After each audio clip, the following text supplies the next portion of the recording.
fait plus de 30 à 40 minutes, je sais plus, parce que j'ai fait la vaisselle, entre temps j'ai fait plein de trucs. Donc j'ai mis dans un endroit chaud. Bon, vous voyez finalement, au fait, il n'y a pas eu trop de dégâts, parce qu'au final, le résultat c'est obtenir ça. Ça a bien gonflé, ça a rempli tout le moule, voilà, autour. J'ai mis le four à réchauffer, voilà, à préchauffer. Voilà, peut-être que je vais pas avoir trop de... Comment dire, là j'ai pas mis de papier, là. Bon, c'est pas grave. On verra bien comment ça se passe à la fin. Alors maintenant, il faut mettre un petit peu de farine. Alors, ce que j'ai fait, donc le torchon, il est propre, je le mets de côté.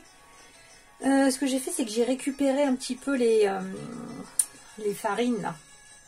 Vous voyez, comme ça. Alors, voilà. Donc, tout en nettoyant les mains. Du coup, toc, ce qu'on veut faire... Bon, ça, c'est un petit bout en plus. On va le mettre un petit bâton sur le dessus. Et le reste, toc, et ben, en ayant nettoyé mes outils, j'ai récupéré la farine. Donc en fait, ce que je propose, c'est qu'on va l'utiliser, on va faire la récup.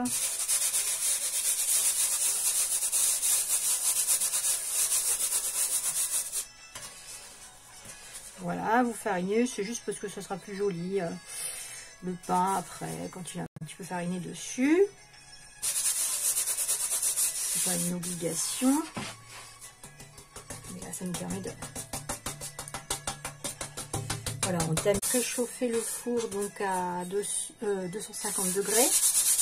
Avec, j'ai laissé l'eau dedans, finalement, pour pas avoir à manipuler quand ça sera chaud. Voilà, donc la farine, et après, très simple,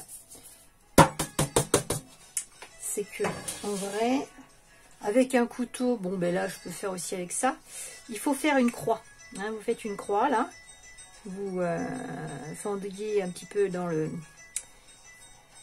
pain, voilà. Alors j'aurais pu la faire dans l'autre sens, bon là c'est pas grave.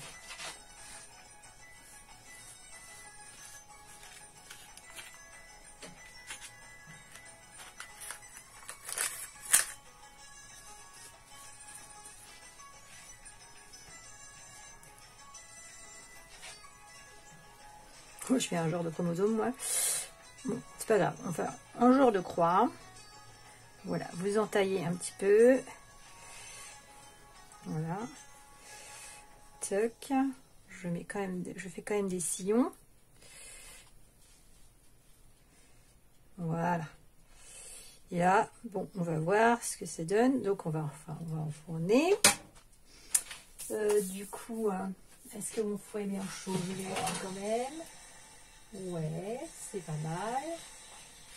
Donc là, comment vous dire, je sais pas si je vais vous filmer ça. Ah si, je vais faire comme ça. Attendez, toc. Voilà, histoire qu'on ait le visuel. Donc là, il y a le plat en dessous avec l'eau. Ça fume d'ailleurs. On met dedans. Donc après, il y aura l'eau qu'on sorte. Donc on referme. Je sais pas si vous voyez bien. Alors donc là, je vais mettre 30 minutes. 30 minutes. Ah, je vais baisser un tout petit peu, moi. Je vais mettre à voilà, 240 normalement. Après, j'avoue que voilà. C'est pour faire la croûte, donc à la limite, on vérifie en cours de cuisson. Peut-être. Donc dépassez pas trop les 250, ça dépend de la taille du four et tout. Donc là, c'est l'étape croûte. Hein. Mon four est bien préchauffé. Formation de croûte, une demi-heure. Évidemment, ça va commencer à cuire. Et après, tout à l'heure, donc là, je vais refaire un live du coup. Je vais recouper et remettre. Tout à l'heure, on revient pour vérifier un petit peu tout ça. C'est-à-dire, bon, entre-temps, moi, je vais quand même checker.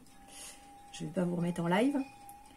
Et on revient et on remettra, donc on enlèvera l'eau qui est dessous là, en faisant attention de ne pas se brûler. Et là, on baissera un peu le thermostat, on mettra à 200 et on mettra 15 à 20 minutes. Ça va être un peu en fonction de comment vous l'aimez, cuit, pas trop cuit. Là, on fait la